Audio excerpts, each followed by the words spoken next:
Hello, I'm Alex Zabeo from Green Decision, and today I'm here to present you a decision support system for risk assessment and management of nanobiomaterial using medical devices and advanced therapy medicinal products.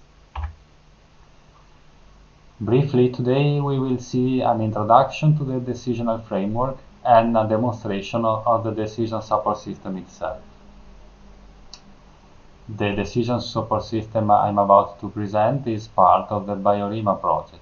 Aims of the BioRima project is to develop an integrated risk management framework for nanobiomaterials used in medicinal products and devices. This will be produced by a software application, a web application named BioRima DSS, which implements the IRM framework. In the framework, we assess risks for occupational sector and the environment all along the life cycle of the product. The DSS allows comparison of different production alternatives as well as the same production alternative with different risk management measures, which means that when we are developing a product with embedded nanoparticles, we can perform the production in different ways, and these ways become different alternatives which in the system are named scenarios. These different scenarios can be compared in order to assess which is the less risky solution. All along the system, risks are assessed probabilistically by integrating exposure and hazard. This means that we have probabilistic functions instead of deterministic numbers, even though the system is perfectly capable to work also with deterministic values. Moreover, the system provides several in silico models to simplify its application. Before going into the system itself, let's see how the data is structured inside the system. First of all, every time we have a new product containing nanoparticles, we create a new project. A project is a container for all the information related to this product. Then we can create several scenarios which represent different ways we can produce our good or different risk management measures we might apply. Inside each scenario, we have the environmental and occupational settings, which are evaluated separately. Inside each of those, we have the exposure part and the effect part in the environmental section and the hazard part in the occupational section. All the data is structured inside this framework. Okay, now let's go and see how the system works in practice. So this is the main page of the BioRima DSS, where you can see we can perform two types of assessment. On the one hand, we can perform IATAs. On the other hand, we can perform risk assessment and risk control. During this presentation, we will only look at the risk assessment and risk control part. The first page I land after selecting risk control part and risk assessment is the list of my projects. As we've seen before, and projects are containers for all the information related to some kind of product I'm creating. As you can see, projects can be duplicated, deleted, and edited. Okay, then I can enter my project. The first thing we are asked to do is create an assessment context. More precisely, we have to select which parts we want to assess during our comparison of scenarios.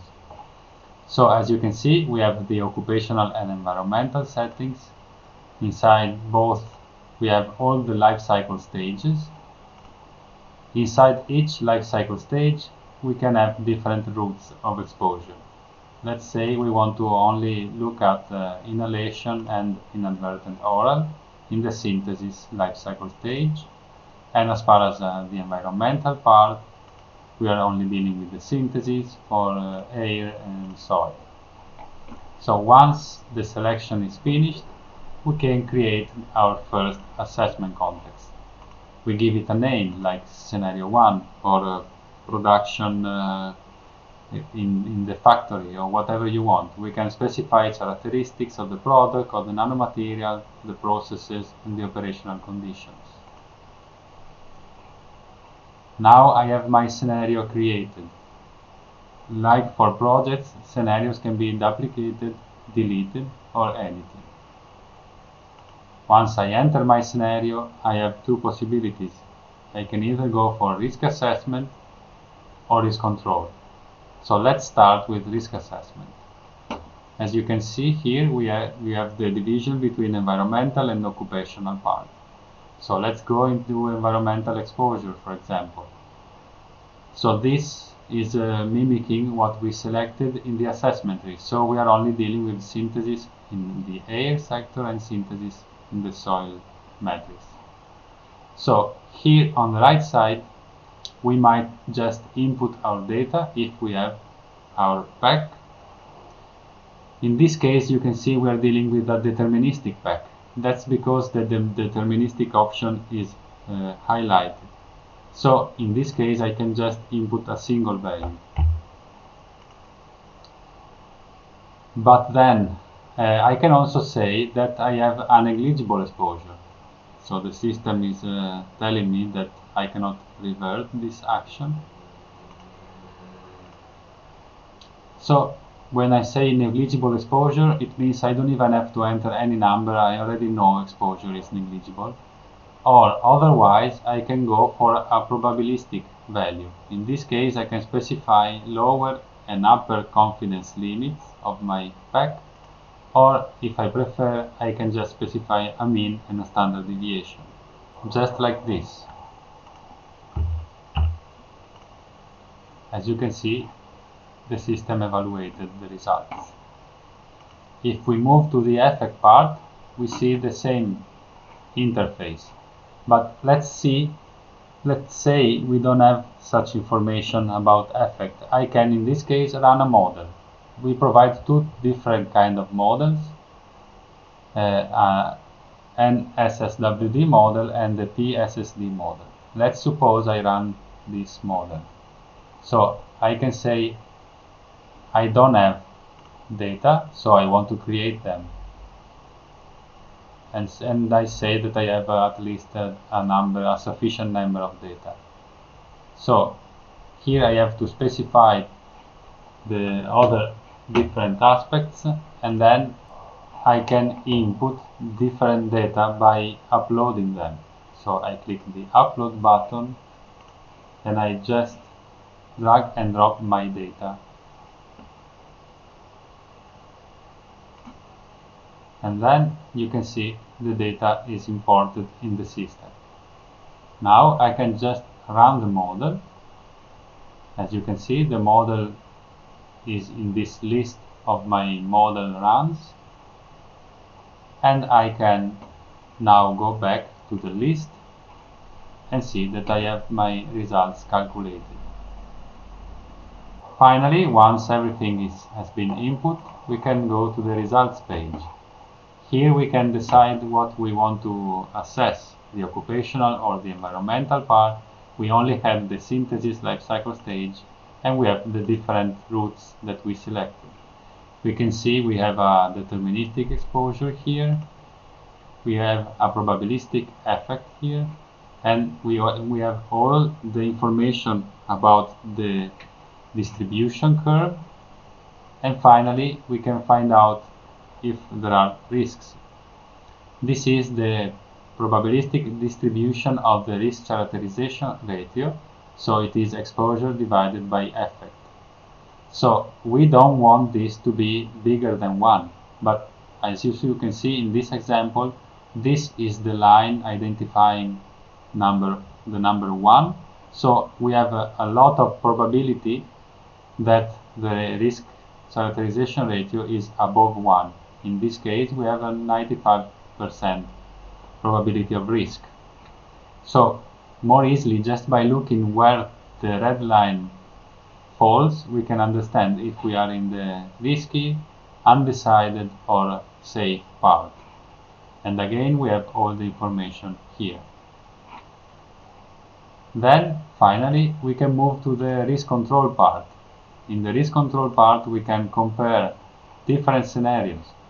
We can see we have two scenarios.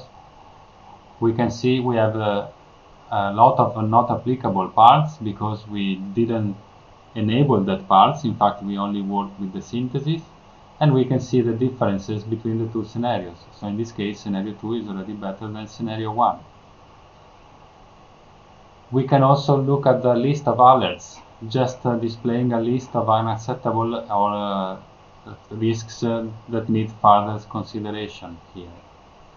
And finally, we might want to add some risk control measures. So let's go to this part of the software. We can see here that there is a list of applicable technologies coming from the SL database by TNO.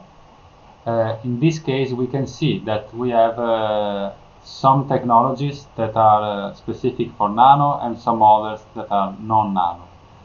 We can also see that some are applicable where the technologies are applicable. So in one exposure scenario, we have an applicable technology, and also this scenario, it's having an unacceptable risk. If we click here, it opens. We can specify the number of technologies we are about to buy, the cost, and the lifetime. This is useful for comparing also costs of application of technologies.